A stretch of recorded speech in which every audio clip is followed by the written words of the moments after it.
Kagame accuse l'Occident de saboter le Rwanda et prévient son peuple de se préparer au pire, après avoir été lâché par les Occidentaux qui le soutenaient hier, mais qui aujourd'hui le frappent de plein fouet avec des sanctions.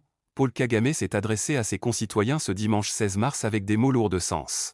Notre histoire est complexe, ceux que vous considérez comme partenaires donnent souvent d'une main tout en emportant de l'autre. Leur but est de vous garder sous leur contrôle, en empêchant tout progrès. Dit Paul Kagame. Comme un oiseau blessé qui découvre que la main qui le nourrissait cachait des griffes acérées, Kagame accuse les puissances occidentales de pratiquer un jeu à double face. D'un côté, elles offrent des aides et des partenariats, mais de l'autre, elles imposent des sanctions et des restrictions pour maintenir le Rwanda dans une position de dépendance.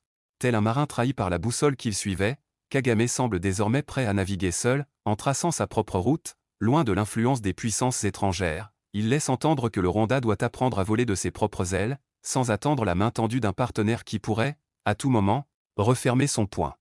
Mais derrière cette rupture avec les Occidentaux, une ombre discrète semble se profiler. Thérèse Kayikwamba Wagner.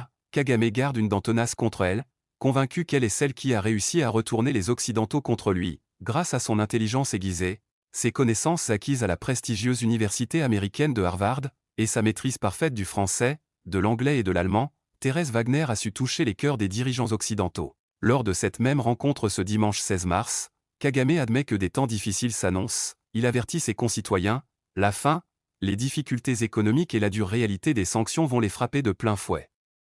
Finga Mukanda, a-t-il déclaré, Kagame a demandé à ses concitoyens de se serrer la ceinture, prédisant les difficultés économiques auxquelles son pays allait être confronté.